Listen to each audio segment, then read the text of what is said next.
വിഴിഞ്ഞം അന്താരാഷ്ട്ര തുറമുഖം രണ്ടാം ഘട്ട വികസനത്തിന്റെ നിർമ്മാണോദ്ഘാടനം ഇന്ന് വൈകുന്നേരം 4 മണിക്ക് മുഖ്യമന്ത്രി പിണറായി വിജയൻ നിർവഹിക്കും. കേന്ദ്ര തുറമുഖ മന്ത്രി സർബാനന്ദ സോനോവാൾ മുഖ്യാതിഥിയാകും. 10,000 കോടി രൂപയുടെ നിർമ്മാണ പ്രവർത്തനങ്ങൾ 2028 പൂർത്തിയാകും. ഇതോടെ വിഴിഞ്ഞത്തിന്റെ സ്ഥാപിത ശേഷി പ്രതിവർഷം 57 ലക്ഷം കണ്ടെയ്നറുകളായി വർദ്ധിക്കും. ആകെ 10,000 കോടി രൂപ ചെലവ് വരുന്ന നിർമ്മാണമാണ് വിഴിഞ്ഞം തുറമുഖത്ത് രണ്ടാം ഘട്ടത്തിൽ നടക്കുന്നത്. Railway yard, multipurpose berth, liquid terminal, tank farm എന്നിവയും രണ്ടാം ഘട്ടത്തിൽ ഉൾപ്പെടുന്നുണ്ട്. വിഴിഞ്ഞത്ത് ഇതിനകം 710 കപ്പലുകളിൽ നിന്നായി 15.19 ലക്ഷം കണ്ടെയ്നറുകളാണ് കൈകാര്യം ചെയ്തിട്ടുള്ളത്. 2028 വിഴിഞ്ഞം പൂർണ്ണ സജ്ജമാകുന്നതോടെ തുറമുഖത്തിന്റെ ശേഷി 5 ഇരട്ടിയായി ഉയരും.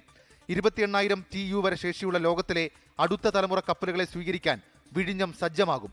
വിഴിഞ്ഞം തുറമുഖത്തെ ദേശീയപാതയുമായി ബന്ധിപ്പിക്കുന്ന അപ്രോച്ച് റോഡും ഇന്ന് ഉദ്ഘാടനം ചെയ്യും. ഇതോടെ റോഡ് മാർഗമുള്ള ചരക്ക് നീക്കത്തിന് സാധിക്കും. 2015 ഡിസംബർ 5-നാണ് വിഴിഞ്ഞം തുറമുഖ നിർമ്മാണം ആദ്യഘട്ടം ആരംഭിക്കുന്നത്. 2023 ഒക്ടോബർ 15-ന് വിഴിഞ്ഞം തുറമുഖത്ത് ആദ്യ കപ്പൽ ഷെൻഹുവ 15 എത്തി.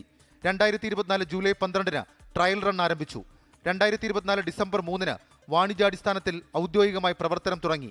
2025 മെയ് 2-ന് വിഴിഞ്ഞം അന്താരാഷ്ട്ര തുറമുഖം ഔദ്യോഗികമായി കമ്മീഷൻ ചെയ്തു.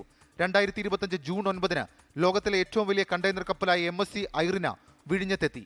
2025 ഡിസംബറിൽ ഒരു മാസം 1.21 ലക്ഷം കണ്ടെയ്നർ കൈകാര്യം ചെയ്ത് റെക്കോർഡ് നേട്ടവും വിഴിഞ്ഞം അന്താരാഷ്ട്ര തുറമുഖം കൈവരിച്ചു.